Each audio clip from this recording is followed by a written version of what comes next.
Hello guys, how are you? What's up? And welcome to my channel WebGR of Talents.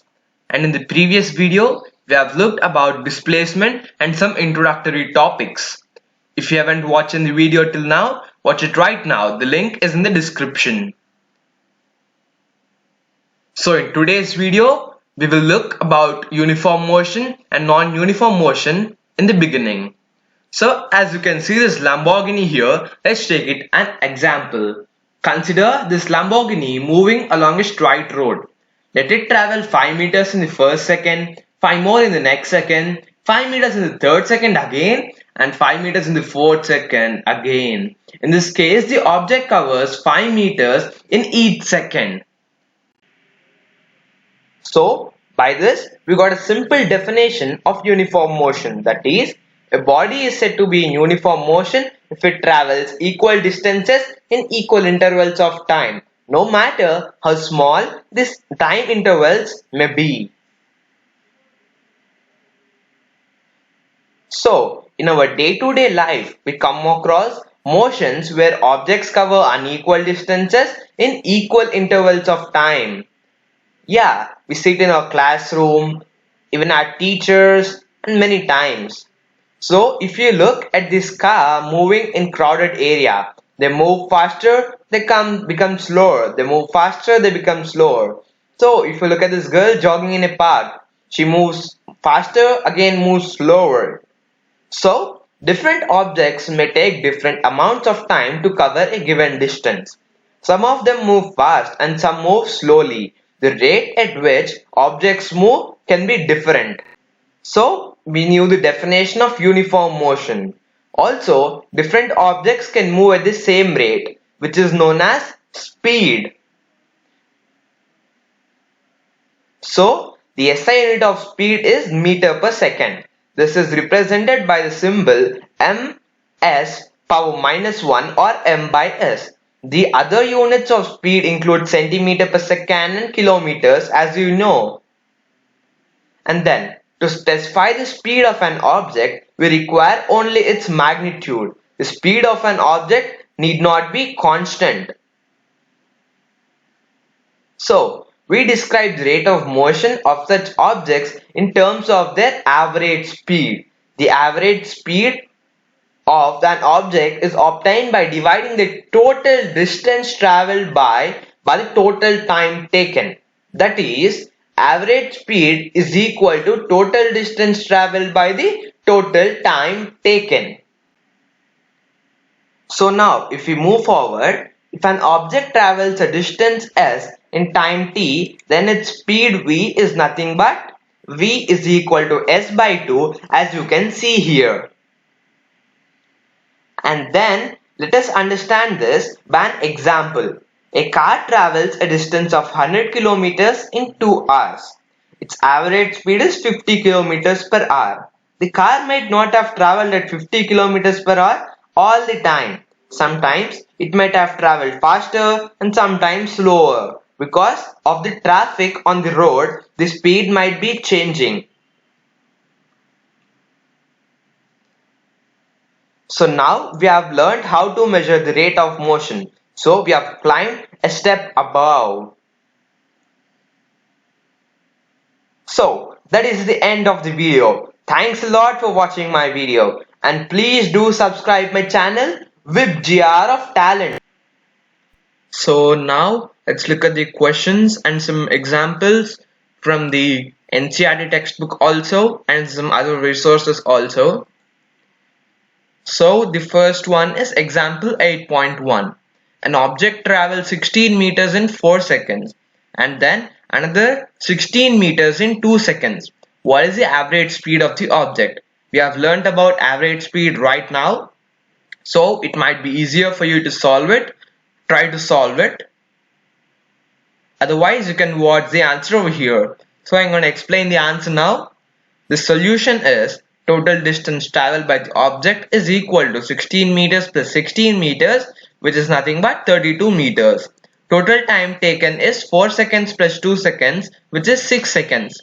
So the formula for average speed is total distance traveled by total time taken, as I have said you before. So 32 by 6 is nothing but 5.33 meter per second.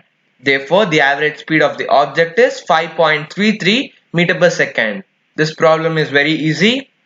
So I hope you understood this problem. Let's go to the next one. Suppose a bus travels first 240 kilometers and a speed of 80 kilometers per hour. It covers next 360 kilometers at speed of 90 kilometers per hour. What is the average speed? For first 240 kilometers, we know that the speed is equal to distance by time. So 80, which is the speed, is equal to 240 kilometers, that is the distance, and by time. We know the distance and speed, but we should find the time now. 80, if you take this time that side, 80 into time is equal to 240. Time is equal to 240 by 80, 0 gets cancelled, 8 3s are 24, so the time is nothing but 3 hours. So for next 360 kilometers, we know that speed is nothing but distance by time.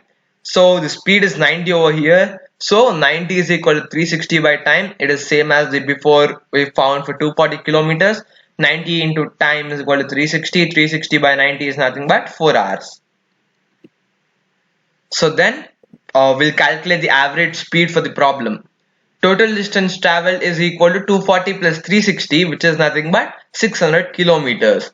Total time taken is 3 hours for the first one, 4 hours for the second one. So total 7 hours. So the average speed is total distance by total time. The total distance we found is 600 kilometers and the total time is 7 hours. So if we calculate it, you will get the answer as 85.71 kilometer per hour. Therefore, average speed is equal to 85.71 kilometer per hour. In this problem, we should first find the time by the given values and then we should do the average speed. So that is the problem. Let's go to the next problem now. Total journey is of 600 kilometers. The bus travels first 120 kilometers of trip at a speed of 40 kilometers per hour. What should be the speed for next 480 kilometers so that the average speed is 60 kilometers per hour? So for first 120 kilometers, we know that speed is equal to distance by time. 40 is equal to 100 by time, which is nothing but 40 into time is equal to 120. Time is equal to 120 by 40. So the time is 3 hours. So for the next 480 kilometers, we know that speed is equal to distance by speed. 60 is equal to 480 by time. 60 into time is equal to 480. Time is equal to 480 by 60. Time is equal to 8 hours. Again, it's like the before problem only. It's very easy.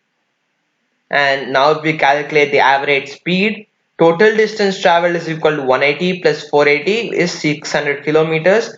And then if we calculate the time, 8 plus 3 is 11 hours. So average speed formula is total distance by total time. So 600 by 11 is 54.54 kilometer per hour. Therefore, average speed is equal to 54.54 kilometer per hour. So if we get this problem in the exam, we should solve it in this model. So step by step. So there is even an activity in the textbook. So let's see what is it. So if we look at the activity 8.5, the data regarding the motion of two different objects A and B are given in table 8.1. Examine them carefully and state whether the motion of the objects is uniform or non-uniform. So this is the table 8.1. The first column is time, then distance traveled by object A in m, that is meters, then distance traveled by object B in meters. So at 9:30 a.m.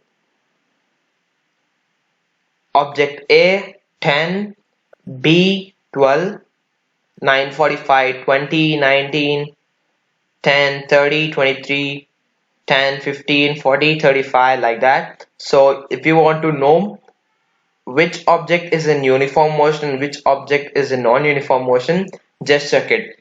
So I'm gonna see the object A first. So in first time, it's 10, then 20 meters, then 30, then 40, then 50, then 60, then 70. So it has been accelerating continuously. So it is known as continuous acceleration. We'll be learning about it after some more videos. So then if we look at B, 12, 19, 23, 35, 37, 41, 44. In the object A, it is the speed is increasing, means it's accelerating constantly, but it hasn't been moving constantly without any acceleration. So we can't say it as uniform motion. It is known as uniform acceleration. So if you look at distance B now, it is totally disordered. So we can't do anything with it. So these both are not uniform motion. So both are non-uniform motion. So that's the activity.